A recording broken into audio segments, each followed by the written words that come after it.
Assalamualaikum warahmatullahi wabarakatuh. Perkenalkan, nama saya Maulidia M. Kartini dari kelas Akuntansi F. Jadi di sini saya akan membacakan tugas pendidikan kewarganegaraan yang dimana yaitu hakikat demokrasi yang berdasarkan Pancasila dan Undang-Undang Dasar 1945.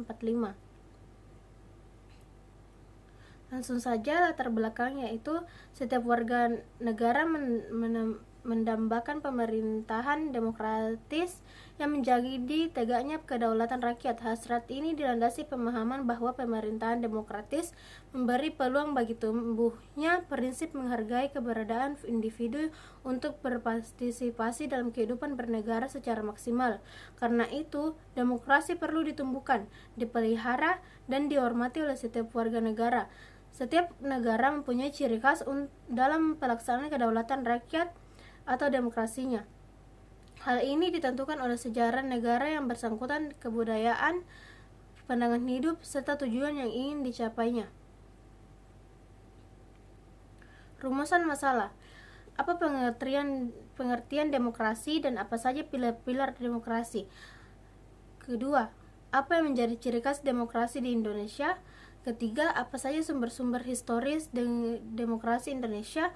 4. Bagaimana urgensi esensi demokrasi Pancasila? Dan 5. Apa saja peran anggota-anggota legislatif di Indonesia? Tujuan. Dengan dibuatnya makalah ini, kami berharap dapat memahami pengertian dan pilar-pilar demokrasi, mengetahui dan memahami yang menjadi ciri khas demokrasi Indonesia, memahami pentingnya demokrasi sebagai sistem politik kenegaraan modern, memahami sumber-sumber histori demokrasi Pancasila, memahami dan mengetahui urgensi dan esensi demokrasi Pancasila, dan mengetahui dan mampu memahami peran anggota-anggota legislatif di Indonesia. Bab 2. Pembahasan 2. Pengertian demokrasi dan pilar-pilar demokrasi. Prinsip demokrasi secara umum sangat terkait dengan implementasi atau penerapan demokrasi oleh negara tersebut kepada rakyatnya. Hal inilah yang kemudian membuat prinsip demokrasi antara satu negara dengan negara lainnya bisa berbeda. Akan tetapi ada beberapa prinsip demokrasi yang sama, di antaranya adanya pengakuan dan perlindungan terkait hak asasi manusia, serta adanya jaminan hukum dari penguasa atau pemerintah. Kedua, adanya sikap proaktif dari masyarakat terhadap penyelenggaraan negara atau politik sesuai aturan konstitusi yang berlaku. Ketiga, adanya suatu pemerintahan yang terbuka. Ketiga prinsip ini di atas merupakan prinsip demokrasi yang pada umumnya ada dalam suatu negara yang demokratis. Selebihnya, prinsip-prinsip demokrasi seperti adanya kebebasan pers, adanya pembagian kekuasaan negara, adanya supremasi sipil terhadap militer, adanya prinsip kesukarelaan dalam kegiatan masyarakat, serta adanya penegakan suatu keadilan sosial dapat berlaku berbeda-beda antara satu negara dengan negara lainnya. Demokrasi Pancasila merupakan suatu paham demokrasi yang bersumber dari pandangan hidup atau falsafah hidup bangsa Indonesia yang digali berdasarkan kepribadian rakyat Indonesia tersendiri. Dari filsafat hidup bangsa Indonesia kemudian akan timbul dasar falsafah negara yang disebut dengan Pancasila, di mana terdapat tercermin dan terkandung dalam pembukaan Undang-Undang Dasar 1945. Prinsip-prinsip demokrasi Pancasila. Prinsip demokrasi Pancasila ini yang dimana memuat 10 prinsip demokrasi menurut Pancasila dan Undang-Undang Dasar 1945, yaitu 1. Demokrasi yang berketuhanan yang Maha Esa. Demokrasi yang berketuhanan yang Maha Esa berarti sistem penyelenggaraan negara harus taat, konsisten, dan sesuai dengan nilai juga kaidah dasar ketuhanan yang Maha Esa. Dengan begitu, maka diharapkan masyarakat mempunyai pola pikir dan tindakan yang jauh dari tercela, sehingga dapat meminimalisir adanya konflik horizontal maupun penyebab pelanggaran HAM vertikal. Demokrasi dengan kecerdasan yang kedua ini demokrasi dengan kecerdasan. Yang kedua ini berarti aturan penyelenggaraan demokrasi menurut Undang-Undang Dasar 1945, bukan lewat naluri, kekuatan otot, atau kekuatan massa. Pelaksanaannya lebih menurut kecerdasan rohani, akliyah, dan rasional, dan kecerdasan emosional. Maka dengan pola pikir tersebut, masyarakat bisa melakukan tindakan yang rasional. 3. Demokrasi yang berkedaulatan rakyat. Demokrasi Pancasila, kekuasaan tertinggi ada pada tangan rakyat. Jadi prinsipnya rakyat yang memiliki kedaulatan. Nah, kedaulatan rakyat ini dibatasi dan rakyat dipercayakan pada wakil rakyat, yaitu MPR, DPR, DPD, dan DPRD. Suara rakyat dapat ditampung pada satu wadah untuk kemudian disampaikan secara jelas dan tepat melalui wakil rakyat. 4. Demokrasi dengan rule of law. Hal ini mempunyai 4 makna penting, yaitu pertama, kekuasaan negara Republik Indonesia itu harus melindungi serta mengembangkan kebenaran hukum, legal truth. Bukan demokrasi ugal-ugalan, demokrasi dagelan, atau demokrasi manipulatif. Kedua, kekuasaan negara itu memberikan keadilan hukum, legal justice. Bukan demokrasi yang terbatas pada keadilan formal dan pura-pura. Ketiga, kekuasaan negara itu menjamin kepastian hukum, legal security. Bukan demokrasi yang membiarkan kesemrawutan atau anarki. Keempat, kekuasaan negara itu mengembangkan manfaat atau kepentingan umum, legal interest, seperti kedamaian dan pembangunan. Bukan demokrasi yang justru mempopulerkan fitnah dan hujatan atau menciptakan perpecahan, permusuhan, dan kerusakan. 5. Demokrasi dengan memisahkan kekuasaan negara dan demokrasi.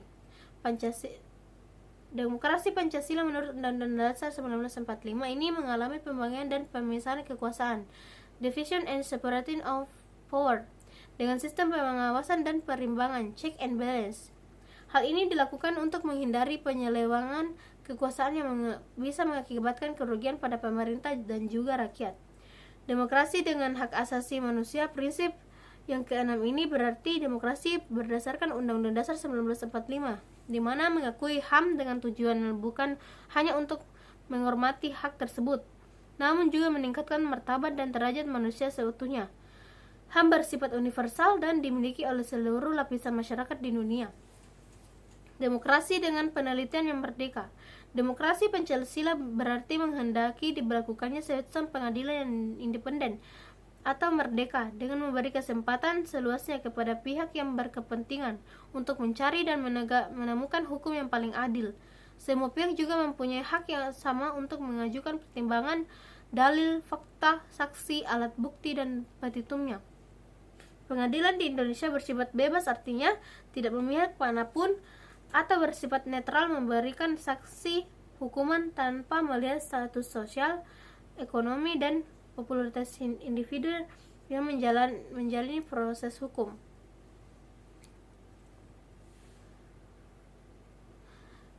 8.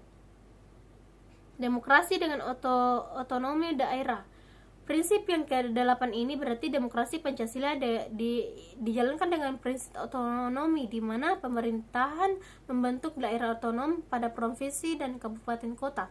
Tujuannya adalah supaya bisa mengatur dan menyelenggarakan urusan-urusan pemerintah sebagai urusan rumah tangganya sendiri yang diserahkan oleh pemerintah pusat.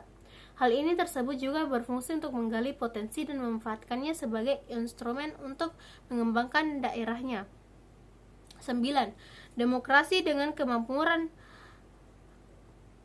Prinsipnya ialah supaya membangun negara yang makmur oleh dan untuk rakyat Indonesia mencakup semua aspek, entah hak dan kewajiban, kedaulatan rakyat, pembagian kekuasaan, otonomi daerah, ataupun keadilan hukum.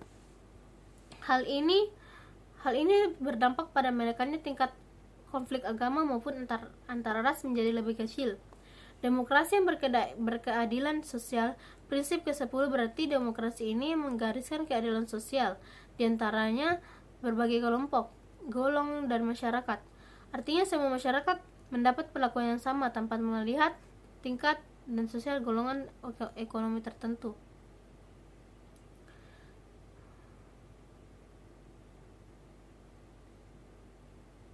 Ciri khas demokrasi Indonesia.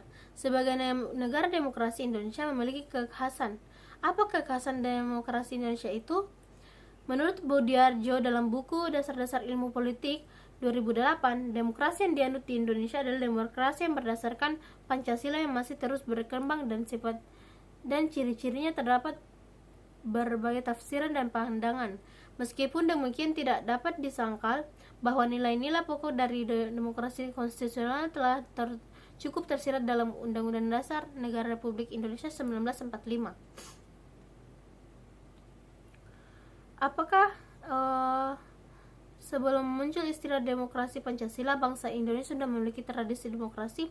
Ada baiknya kita mengikuti pendapat dari Muhammad Hatta yang dikenal sebagai Bapak Demokrasi Indonesia tentang hal tersebut. Menurut Hatta, kita sudah mengenal tradisi demokrasi jauh sebelum Indonesia merdeka, yaitu demokrasi desa. Demokrasi desa atau demokrasi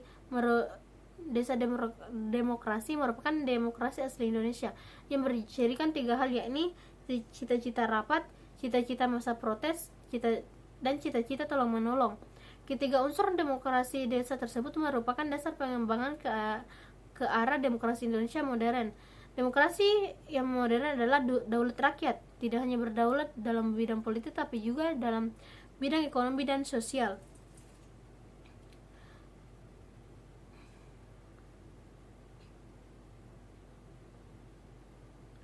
Sumber-sumber historis demokrasi Pancasila.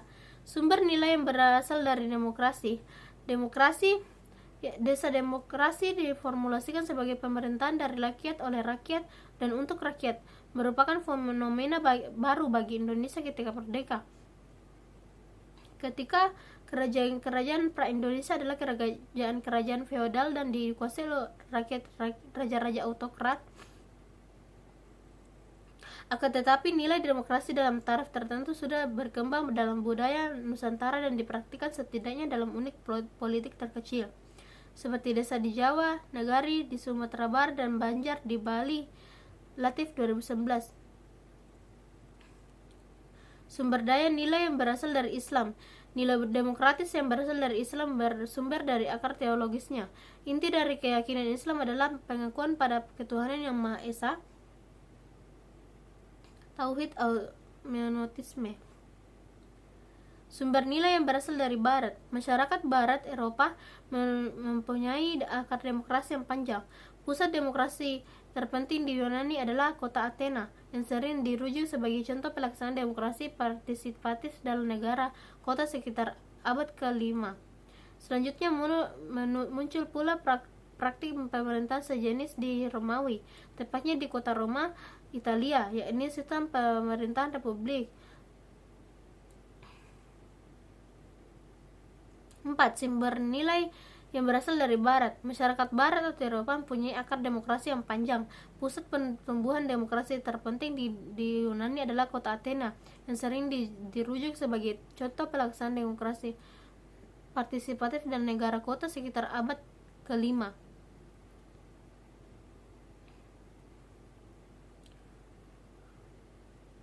Peran anggota-anggota legislatif di Indonesia.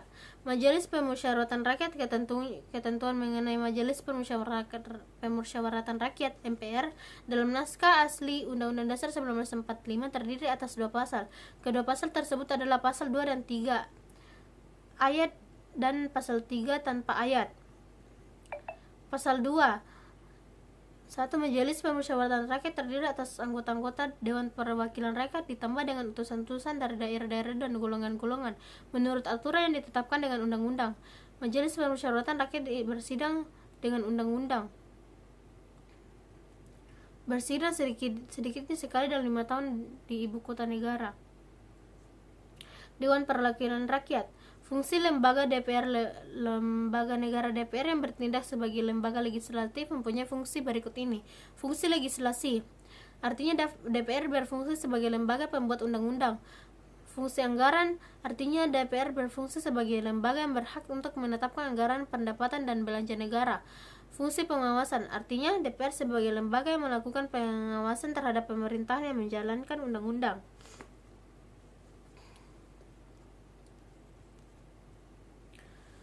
Tugas dan wewenang DPD. Berdasarkan pasal 22 Undang-Undang Dasar 1945, kewenangan DPD sebagai berikut.